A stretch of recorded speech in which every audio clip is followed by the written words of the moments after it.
No cześć się macie, ostatnio na kanale omawialiśmy sobie Travelmate'a 8000, gdy idąc za ciosem, gdy w Travelmate wspomniałem, że jego naturalnym konkurentem był Dell D800.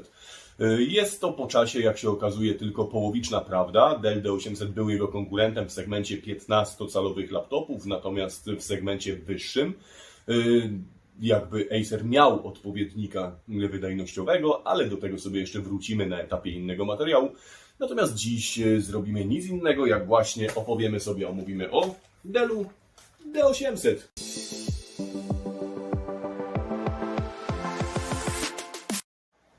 Jak widzicie, najgorzej tutaj skończyła klapa. Jest cała zrysowana. Myślę, że tym razem nie będziemy jej malować. Tym razem spróbujemy tutaj zrobić coś innego, ale do tego jeszcze sobie później wrócimy.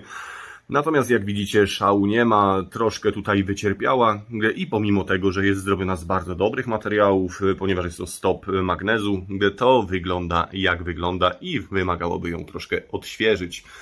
W D800 po prawej stronie mamy Casington Lock oraz tak naprawdę jeszcze tylko gniazdo USB, specjalne gniazdo stacji dokującej do zewnętrznych napędów i napęd DVD Combo w adapterze Multibay, który możemy sobie bez żadnego problemu tutaj wyciągnąć.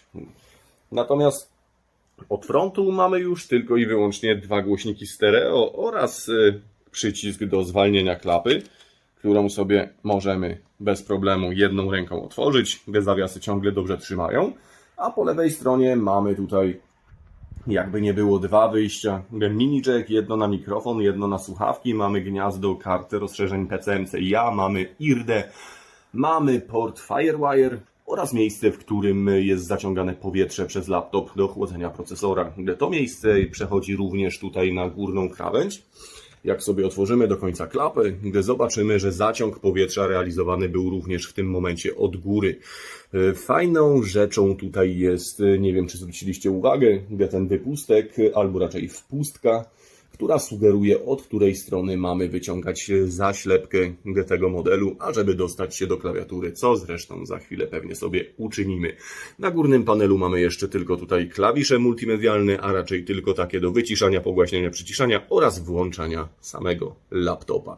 Klawiatura jest tutaj bez żadnych udziwnień, membranówka całkiem fajnym skokiem, działa to naprawdę bardzo tutaj zacnie. Myślę, że nie jest to jedna z najlepszych klawiatur, jakie możecie dostać w tamtym okresie w laptopie, ale jedna z tych dobrych. Idąc dalej, jeżeli chodzi o jakość wykonania, jest tutaj naprawdę bardzo dobrze. Zresztą mamy tutaj przedstawiciela serii Latitude, który już w tej chwili ma 20 lat i jak widzicie, jego stan wewnątrz jest całkiem dobry. Jeżeli chodzi o touchpad, jak widzicie, również nie jest jakoś super wytarty. Jeżeli chodzi o same przyciski, mają miarowy skok, nie są zbyt głośne, nie są zbyt ciche. Na pewno nie pomylicie sobie, czy zostały naciśnięte, czy też nie.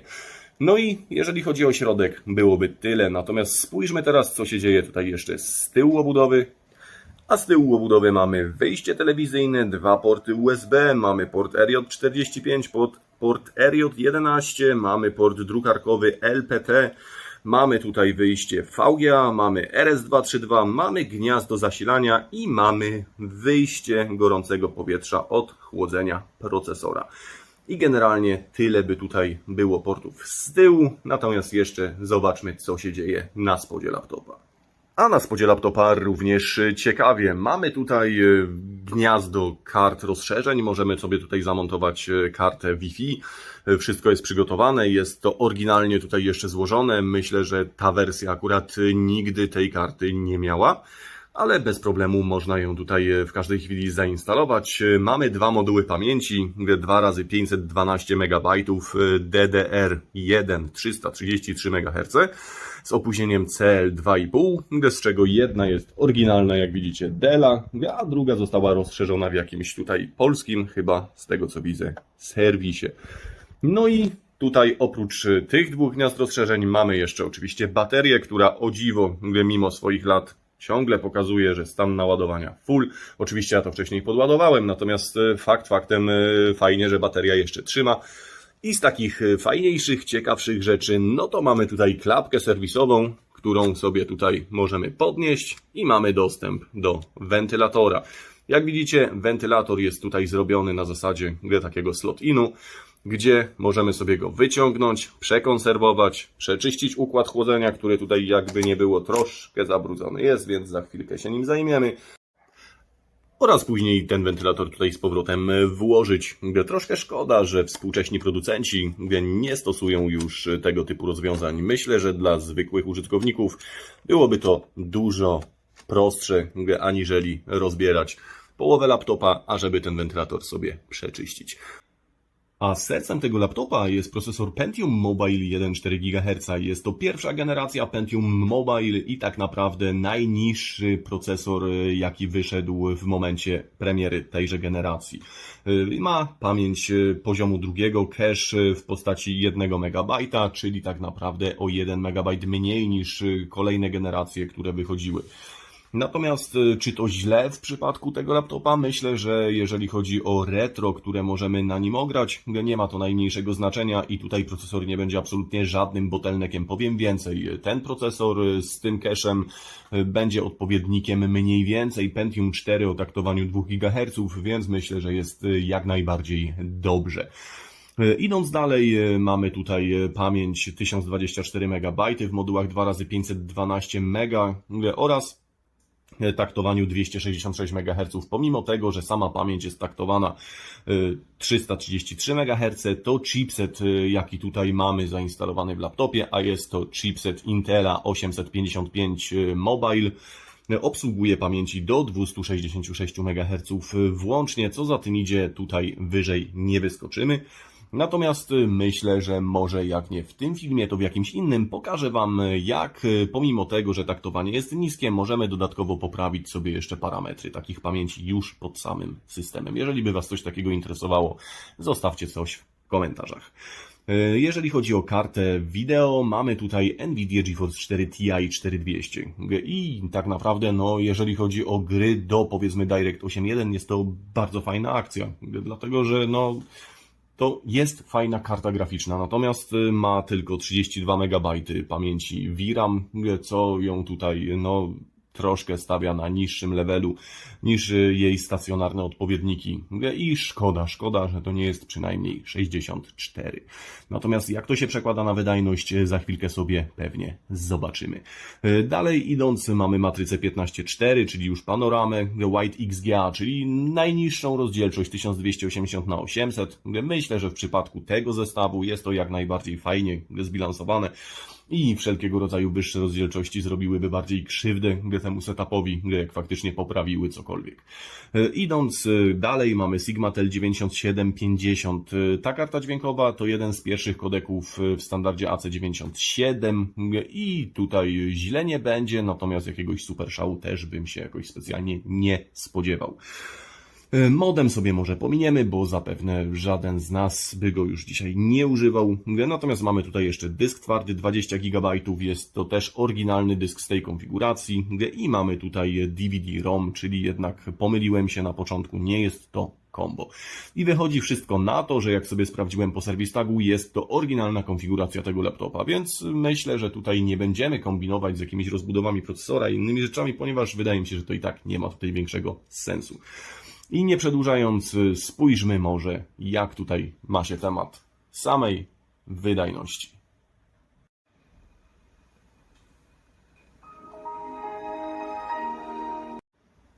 Jak widzicie, system mamy wstępnie zainstalowany i skonfigurowany oraz mamy kilka narzędzi, którymi możemy sobie sprawdzić, zidentyfikować to, co kryje się nam tutaj w samym laptopie. Myślę, że zaczniemy sobie od GPU Z, żeby zobaczyć, jaką tutaj mamy sytuację z kartą graficzną. Niestety update'ów tutaj robić nie będziemy, więc to sobie wyłączymy. No i sytuacja wygląda następująco. Ja nie wiem, już tutaj Wam troszkę przybliżę, żebyście może lepiej widzieli. I jak tutaj widać, mamy GeForce'a 4 Go ze stajni Dell Mobile, jest wykonany w 150 mikronach. Mamy 4 potoki, mamy 4 piksele i 2 vertexy, mamy support DirectX 8.1, czyli tak naprawdę mamy, można powiedzieć, pełnego Titanium 4200 pod pewnymi względami oczywiście, ponieważ jest gorsza wiadomość, a mianowicie mamy tutaj tylko 32 MB pamięci RAM oraz 64-bitową szynę danych. Co za tym idzie, no wydajność pod pewnymi względami nas tutaj może boleć. A czy tak będzie, zaraz sobie zobaczymy. Jeżeli chodzi o taktowanie GPU, wydaje mi się, że coś tutaj jest nie tak. Ja sobie sprawdzę zaraz jeszcze w sieci, jeżeli chodzi o GPU. Natomiast kurde, odnoszę wrażenie, że tutaj powinno być troszkę ciut szybciej. Jeżeli chodzi o same pamięci, niestety nie mamy tutaj DDR, tylko jeszcze SDR-y, nie wiedzieć czemu. No cóż, sprawdźmy zaraz, jak to tutaj nam się przekłada na wydajność.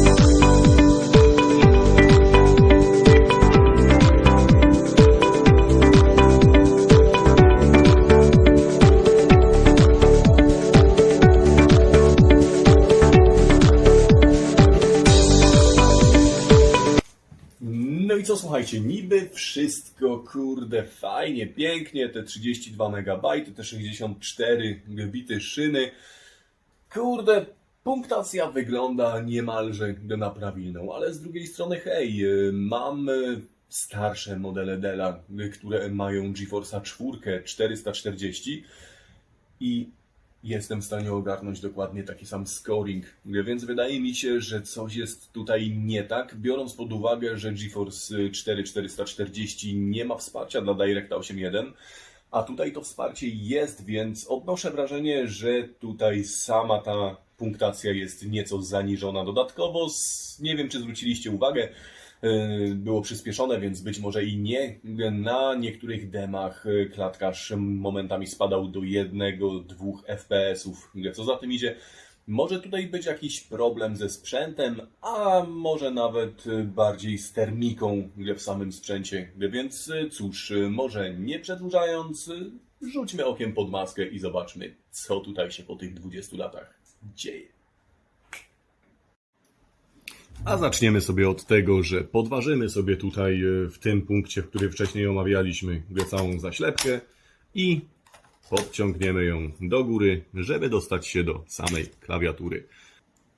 A kiedy już wyjmiemy klawiaturę, która jest całkiem sprytnie skonstruowana, ma swoją wtyczkę z swoim cięgienkiem, więc tutaj nie ma problemu z samym demontażem, naszym oczom ukażą się dwie rzeczy. Pierwsza to procesor, który tak naprawdę już po samym wyłączeniu jest praktycznie chłodniutki, a druga rzecz to karta graficzna, która tutaj, no kurde, jest wrząca, jest po prostu wrząca, parząca. Ona ma tutaj swój wentylator, ma tutaj jakiś swój mały heatpipe. Ja nawet nie wiedziałem, że to tutaj jest aż tak w ten sposób rozwiązane. Natomiast strasznie mocno się grzeje, więc myślę, że zaglądniemy tutaj pod maskę, co tutaj się dzieje. Może na coś wpadnę, może uda się coś tutaj zrobić. No i okej, słuchajcie, zobaczcie, jak to tutaj jest zbudowane. Wydaje mi się, że troszkę to jest takie intrafne, dlatego że tutaj mamy chipset płyty głównej Intel 855PM, który odprowadza ciepło do radiatora, do karty graficznej. W zasadzie wszystko to jest tutaj wrzucone pod wentylator, zespolone z radiatorem od samej grafiki. Kurde, ja wam powiem, że ta konstrukcja jest taka tutaj, jeżeli chodzi o termikę, średnia. Natomiast co mnie interesuje, to interesuje mnie, co tutaj się dzieje pod tym radiatorem i zaraz sobie to zobaczymy, więc nie przeciągając, wy zaczekajcie, a ja już wam pokażę. No i słuchajcie, co my tutaj mamy? Kurde, no wiecie co, no wydaje mi się, że nie wygląda to wcale źle i teraz tak naprawdę nie bardzo wiem, co z tym fantem zrobić. No mamy tutaj sam układ graficzny, GeForce NVIDIA 4, Titanium 4200 Go, mamy tutaj dwie kostki po 16 MB RAMu każda i nie zgadzam się tutaj z opinią GPU Z, nie jest to pamięć SDRAM, jest to na pewno pamięć DDR. Nie przypominam sobie, żeby jakiekolwiek SDRAMy występowały w BGA, więc tutaj na pewno mamy do czynienia z pamięcią DDR. I co więcej, no kurde, no wygląda to tak, że powiem wam szczerze, że no nie bardzo tutaj widzę powód, dla którego miałaby się ta karta w jakiś sposób przegrzewać. Dlatego, że thermalpady są ciągle świeże i bardzo takie lepkie, fajne. Jeżeli chodzi o sam układ tutaj heatpipe'a, no to nie jest tutaj nigdzie nic zabrudzone, co za tym idzie, tutaj też nie upatrywałbym się jakichś specjalnie problemów. Wentylator jest czyściutki, wcześniej sprawdziłem i tutaj też z nim żadnych problemów nie ma. Więc cóż, złożę sobie to wszystko z powrotem do kupy i będziemy szukać problemu gdzie indziej. Słuchajcie, no i co jeszcze tutaj możemy ewentualnie poprawić od strony termicznej? No nie wiem, czy zwróciliście uwagę, ale ten wentylator jest tutaj tak trochę intrafnie zamontowany. Dlaczego? Dlatego, że tutaj mamy w zasadzie przerwę i prześwit pomiędzy samym wentylatorem a finami heatpipe'u. I teraz tutaj on jest w zasadzie niechłodzony. Tutaj z kolei z dołu powietrze ma śmigać pod nim, a nie przez niego. Co za tym idzie? No też nie ma to tutaj za bardzo jakiegoś fajnego sensu. Nie wiem, dlaczego tak to rozpracował producent. Być może ma to jakiś cel, natomiast na ten moment uważam, że jest źle zrobione. Więc co zrobimy? A mianowicie nakleimy sobie tutaj kawałki aluminiowej folii, która nam uszczelni to chłodzenie i dodatkowo sprawi, że ten przepływ powietrza będzie realizowany poprzez tutaj te finy. I zobaczymy, czy dodatkowo nam coś to tutaj zmieni, poprawi. Miejmy nadzieję, że tak, natomiast tak jak wcześniej wspomniałem, za bardzo nie upatrywałbym się tutaj problemów w samej termice, dlatego że jeżeli chodzi o odprowadzanie, tutaj ten thermalpad, to wszystko jest jak najbardziej ok. No ale cóż, złożymy to i zobaczymy, co dalej. No więc co dały nam nasze zmagania z tym właśnie Dell'em D800? No zasadniczo nic. Jak widzieliście, troszkę poprawiliśmy termikę w karcie graficznej.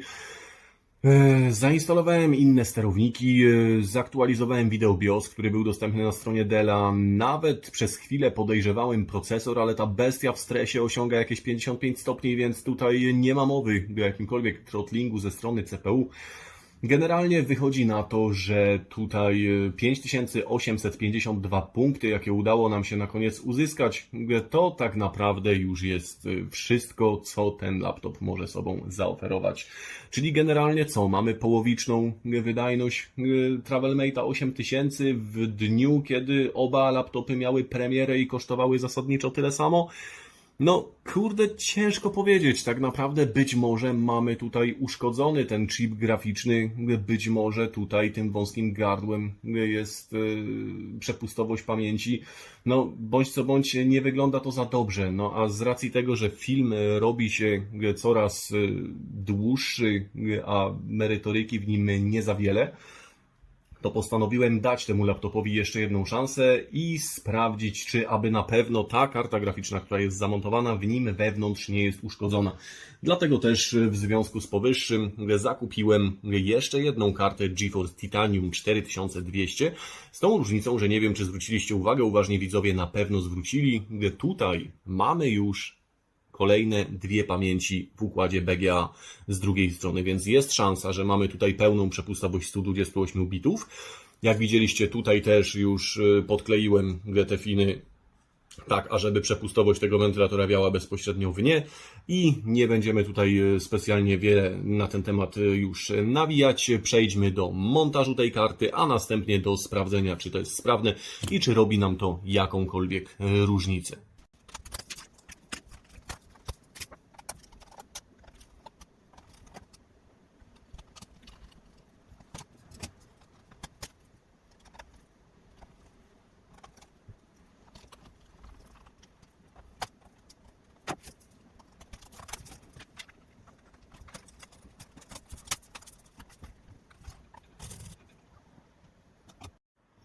No i jak widzicie, szybka zmiana na banana i mamy tutaj GeForce'a 4 Ti 4200, 64 MB.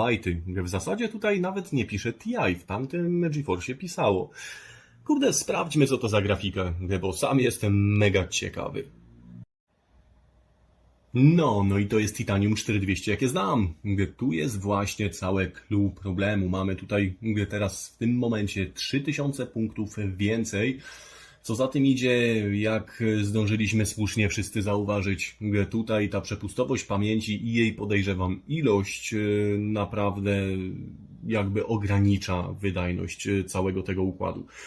Natomiast sam układ wydaje mi się nie jest zły, choć laptop wyszedł oryginalnie z Windowsem XP, to myślę, że tutaj być może w kolejnym materiale pokombinujemy sobie coś z 98. Biorąc pod uwagę, że ten dzisiejszy materiał jest już zdecydowanie za długi, to myślę, że przejdziemy sobie teraz do podsumowania i omówimy, co udało się tutaj osiągnąć.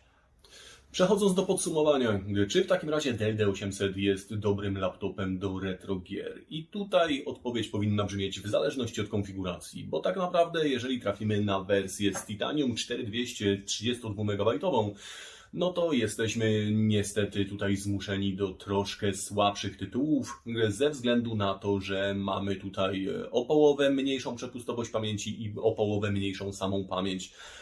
Więc jak widzieliście tutaj na tym filmie, ta wydajność jest, no kurczę, przynajmniej 60% niższa od jego odpowiednika w wersji 64 MB na 128 bitów. Więc jeżeli byśmy szukali sobie czegoś w ten deseń do retrogiercowania, to myślę, że tutaj rozsądnym wyjściem byłoby patrzeć w stronę wersji 64 MB, ponieważ gdyż obsłuży Wam wszystko to, co wersja 32 MB, a zrobi też dużo więcej. Jeżeli chodzi o samą konstrukcję tego laptopa, jak zdążyliście zauważyć, jest zrobiony bardzo fajnie. Cały plus Delli ogólnie z tamtego okresu polega na tym, że one były niesamowicie modularne. Jak widzicie, w rękach trzymam kartę graficzną, którą sobie możemy wymienić w razie, gdyby uległa uszkodzeniu, więc nie powinniśmy się tutaj obawiać podkręcania, kombinowania, ze względu na to, że w razie czego jakby co, no to ciach, zakładamy nowy element, który dzisiaj też już nie kosztuje $1 miliona i możemy się znów bawić sprzętem. Mamy tu również wymienny procesor. Na ten moment, jak widzieliście, mamy 1,4 GHz, ale nic nie stoi na przeszkodzie, żeby założyć 2 GHz, który też nie kosztuje milionów. Jeżeli chodzi o samą kulturę pracy tego laptopa, uważam, że też jest bardzo dobrze, gdy sama karta graficzna jest chłodzona osobnym wentylatorem, osobnym radiatorem, gdy mamy też chłodzoną sekcję zasilania oraz pamięci, więc uważam, że nie jest źle. Jeżeli chodzi o procesor, no to on nawet tam nie zaglądałem pod czapkę, a na oryginalnej paście wykręca mi maksymalnie 55 stopni, więc o czym my tutaj rozmawiamy? Wentylatory zasadniczo ani razu podczas żadnego testu nie wykręciły mi się na maksymalną wydajność, więc uważam, że jest jak najbardziej ok. Na jakie gry tutaj możemy liczyć? Myślę, że jak testowaliśmy sobie Travelmate'a 8000, to tak i tutaj śmiało możemy sobie puścić Half-Life'a 2. Co prawda w Direccie 8.1 tylko możemy sobie tutaj puścić Need for Speed Undergrounda, co prawda z niższymi detalami oraz wszystko to, co idzie poniżej. Jeżeli byście sobie życzyli zobaczyć jakiś konkretny tytuł, ładujcie w komentarzach, sekcja komentarzy jak zawsze jest Wasza. Jeżeli chcecie, żebym coś konkretnie stestował, myślę, że stestuję. Co więcej jeszcze o tym modelu można by powiedzieć? No, wydaje mi się, że tu jest jeszcze jedna fajna, ciekawa sprawa, a mianowicie Dell w momencie chyba jak się połapał, że wydajnościowo odstaje od konkurencji, to poszedł po rozum do głowy i wypuścił do D800 upgrade'y w postaci GeForce'ów FX-ów. Mamy tutaj możliwość zapodania GeForce'a FX 5200 oraz GeForce'a FX 5650. Na ten moment na polskich portalach aukcyjnych te karty są nieosiągalne. Jeżeli uda mi się taką kartę zdobyć, myślę, że zrobię odcinek z upgrade'em na taką kartę oraz z testami, jak ona wygląda w porównaniu do Titanium 4200. Fajnie, że coś takiego w ogóle można zrobić. Niemniej, jeżeli chodzi o same laptopy z GeForce'ami FX, troszkę ich też mam i również będą pojawiać się na kanale, więc tutaj też jakby żadnej straty nie ma. Natomiast tak jak mówię, fajnie, że tutaj też można coś takiego wpakować. Jeżeli ktoś się nastawia na jeden kadłub do retrogrania, to myślę, że nie jest to wcale zła alternatywa, biorąc pod uwagę możliwości rozbudowy i modernizacji tego sprzętu. No i cóż, myślę, że na ten moment będziemy sobie kończyć. Jeżeli filmik się podobał, zostawcie łapę w górę. Jeżeli filmik się nie podobał, zostawcie łapę w dół. Natomiast jeżeli ten content do Was trafia, myślę, że śmiało możecie rozważyć subskrypcję, ponieważ na ten kanał będzie się coraz więcej tego typu treści pojawiać. Z mojej strony na ten moment tyle. Dzięki, cześć!